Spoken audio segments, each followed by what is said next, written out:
Hello there, welcome to my show. Today I'm talking about Star Wars Rogue One. It's called a Star Wars story because it's not part of the canon episode 1 to 9. This is one of the standalones, this is one of the ones that go to the side of those stories. So you don't have the continuing characters, you don't have the most severe links in theory. Although this one is pretty close to episode 4, so it takes place pretty much on a few days before episode 4, so it's very close to the episodes. It's the launch of these Star Wars stories, and to be honest, it's a very successful one. I mean, it was a much more fun movie than Force Awakens. Force Awakens had I've ranted already about Force Awakens, but had a bad final third. It's some good stuff till then, but it's a lot of plot holes and a lead character who seems to know everything. It became a bit of a problem film.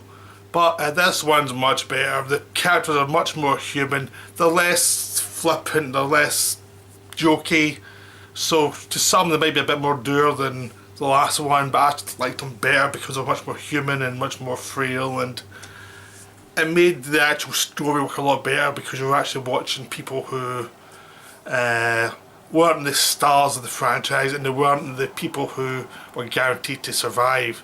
So even though you had certain stylizations, certain characters who were based on sort of the kind of mythical constructs that Lucas did, it's still a bit more grounded than most of the Star Wars films, so it gives it a new feel. Also the world's a lot more grounded and everything's just a lot more dangerous. There's a sense of that you're in a world where the cheapest possible equipment, everything can blow up at any second. The Empire's very malicious, and people die for various reasons, and a lot of the time it's a very unfair world. I mean, one of the things I think it does really well is the fact that it seems to be based on more the real world of people fighting against fascist states. You've the Spanish Civil War and what happened after it. You've got the French Resistance. You've got any thing going on in the Middle East just now with different people having different viewpoints of whoever's in charge might represent or might not, and there's violence coming from that. It echoes all of that. So there's certain bits you're thinking, this feels like a French Resistance film. There's certain bits you're thinking, this feels like a Middle Eastern film.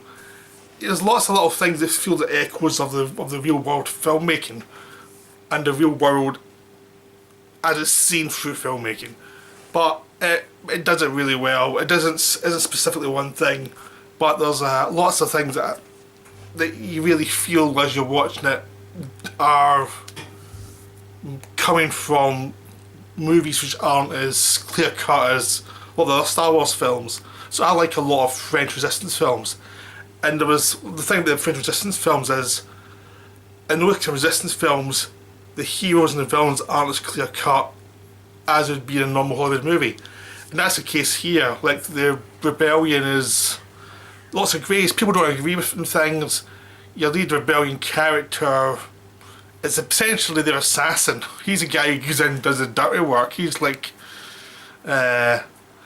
basically the Willard from like Apocalypse Now type of character, or a character in a French Resistance film, who those films tends to be a character that is doomed from the start, and you see him going through trials and which leads to the end of him and his friend. That's the French Resistance type of style film, and Diego Luna plays a character just like that. So I love that character because he's so much close to what I like watching.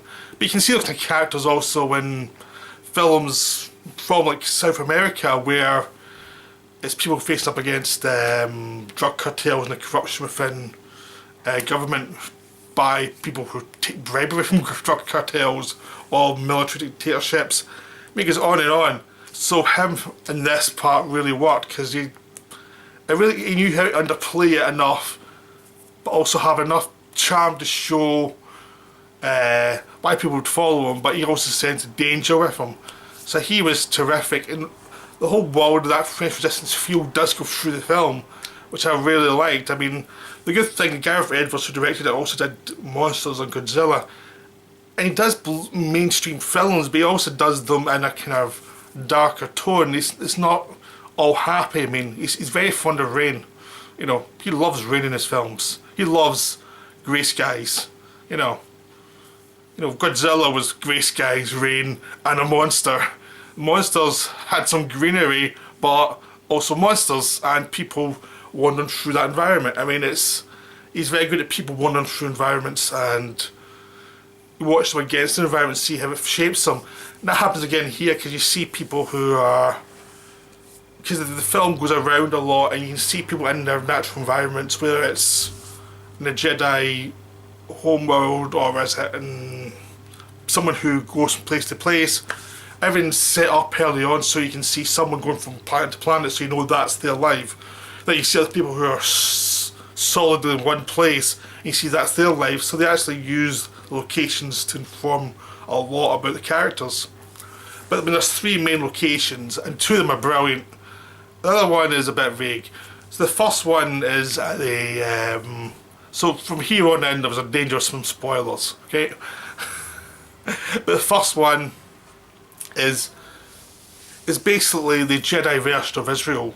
You know, basically it's even though it's set after Jedi have fallen, there's this place called Jedi or Jeddu or something like that, where that was where people went to who were interested in the Force and Jedi. That's where they all congregated, because you couldn't just visit the Jedi and Coruscant. You had to.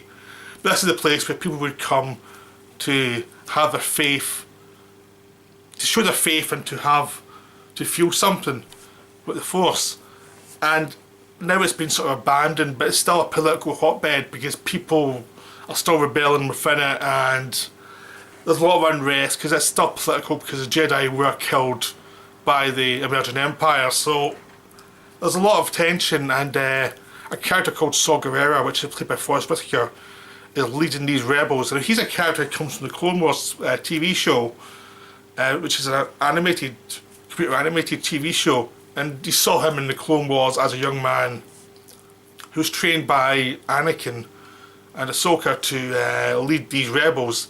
And this is the point where you find that Anakin actually, before he turned to Darth Vader, was one of the people who started the seeds of the rebellion, because he did guerrilla warfare during the Clone Wars, which after the Empire destroyed Republic, he that kind of point of view moved over to rebellion. So he was kind of one of the people who actually started those tactics.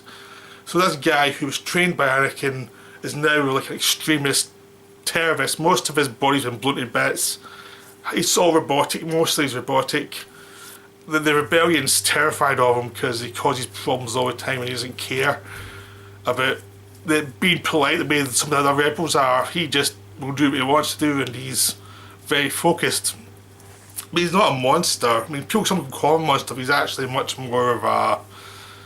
He just sees the fight as, these people are horrific, you have to destroy them.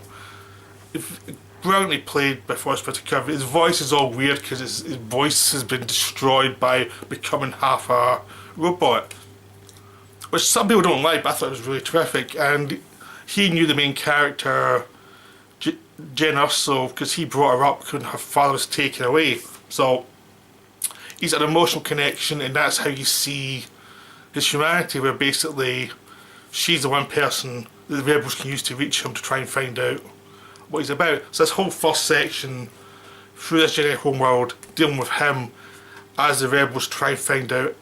Essentially, there's a rumours about, I think, on the Death Star, and they need her to go and find out because he's got a Empire pilot who's defected, and they need to find this guy, find out what he knows, find out if there actually is a message from someone inside the Empire who's going to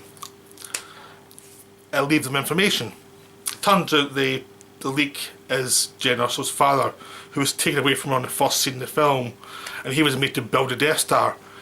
Because the Empire killed his wife, and they wasn't sure they killed his daughter as well, he decides to build a flaw in the Death Star, and this is his chance to get it out before the Death Star actually comes into focus, becomes a platform that actually works.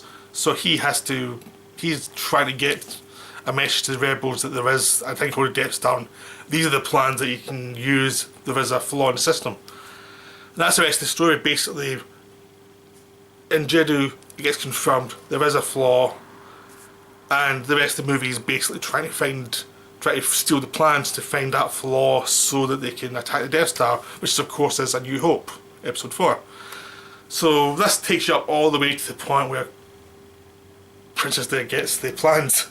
And so Star Wars, as we know, it happens about 2 minutes after this film finishes. The whole movie is pretty much how hard it is to get those plans and how much the Empire actually will protect them. So in Jedhu, they meet new characters. Basically the whole team is formed there.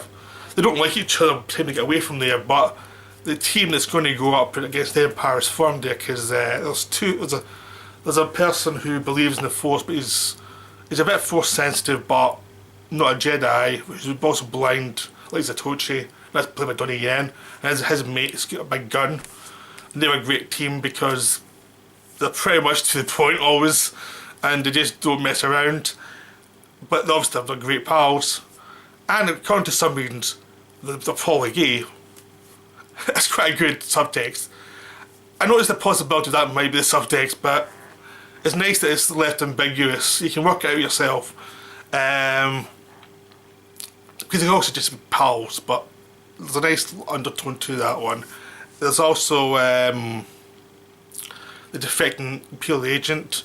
There's a captain, the spy captain, who is leading this program, and Jyn Erso, who's trying to find out about her father and find out what the information was. So you basically follow them throughout the story through to the next section, which is the bit where the film has a little bit of a dip for me, which is when they go to the planet that processes the crystals that makes a laser beam that destroys planets. It's a nice enough sequence, it's well done, but you get a feeling that everything takes place at night, it's raining, it's horrible, it's hard to see in. That's quite good, but they never find a mechanic for suspense to keep you interested through the whole sequence. Mechanic is, will this guy kill Jen's father? And he doesn't, but the guy dies anyway. But you know he's not going to do it. It's like, because it would create a problem for the rest of the film, because if he killed her father, you just know they're not going to do that in a Star Wars film. So it becomes a false thing that basically throws the pace down. There's other stuff going on at the same time, dealing with the other members of the team and how they react to that. To the possibility that the guy in charge is an assassin.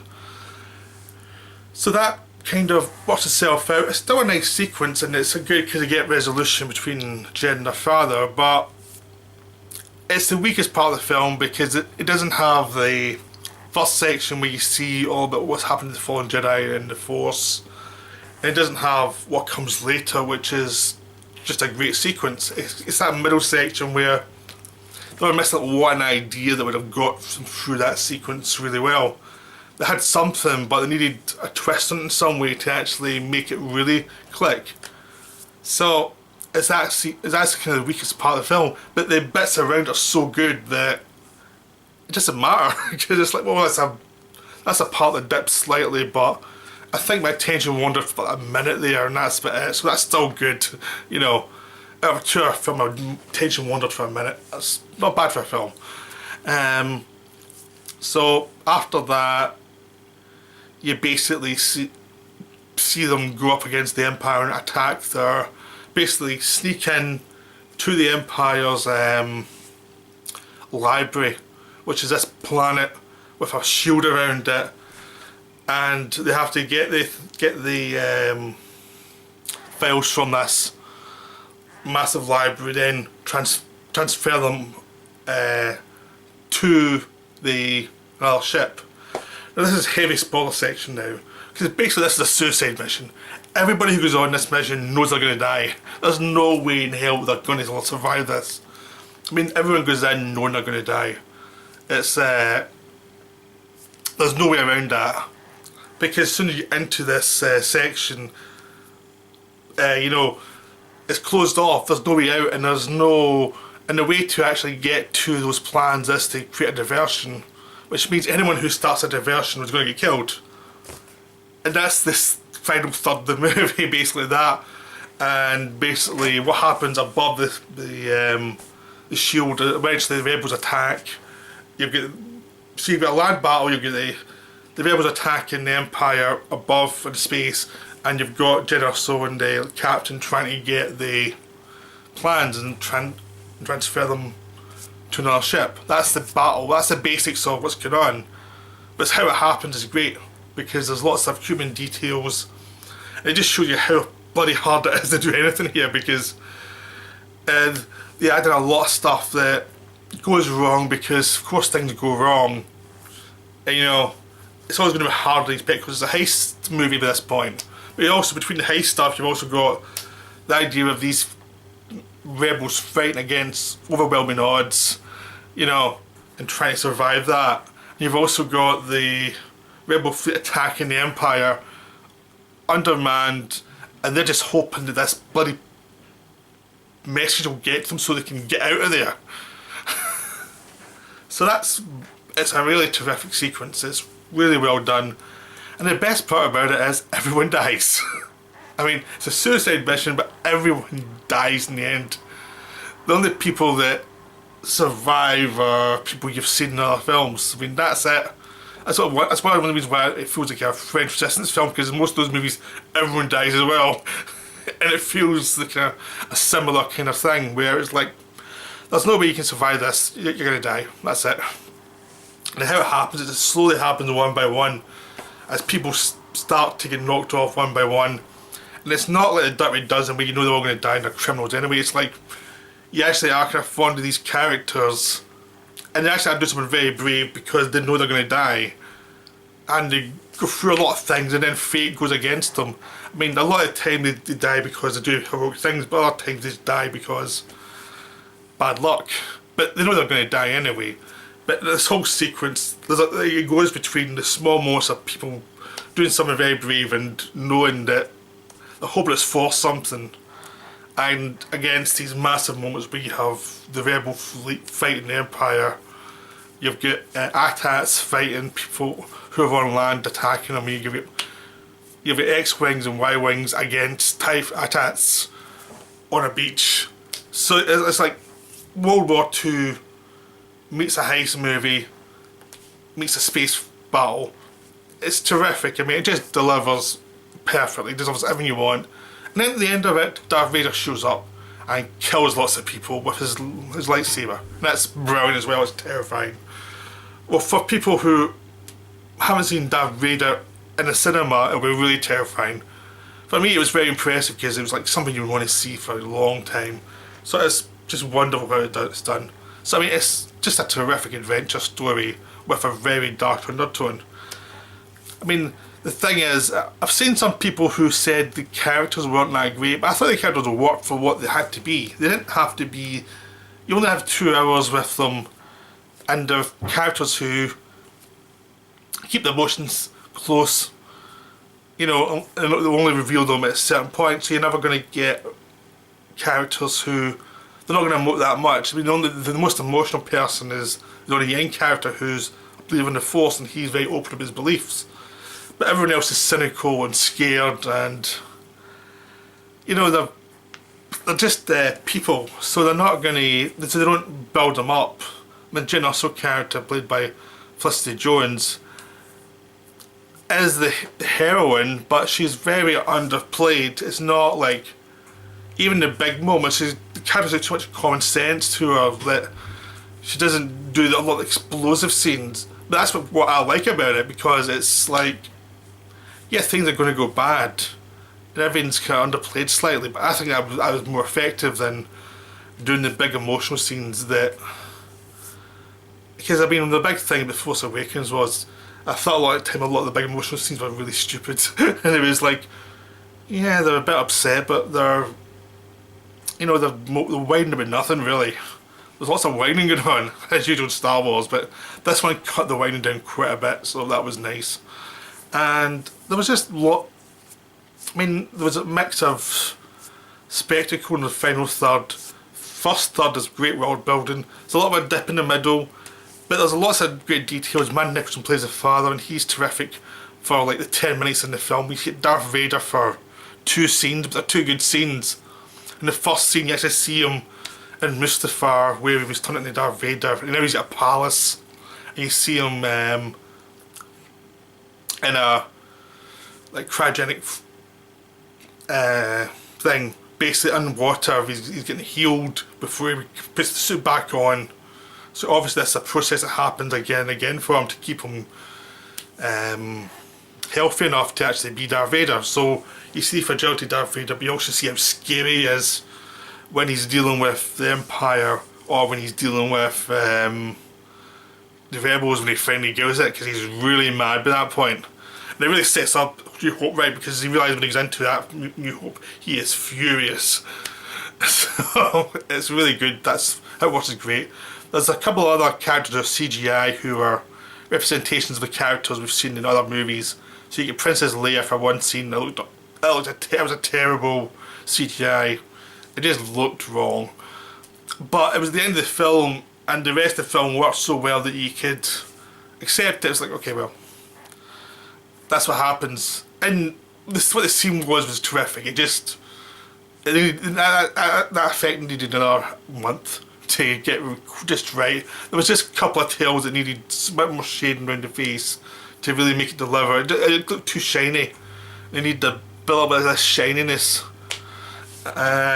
Most successful for me was Peter Cushing, who is still a bit fake, but it wasn't. But he was in actual scenes, and yeah, when he talked, it was a bit off at times.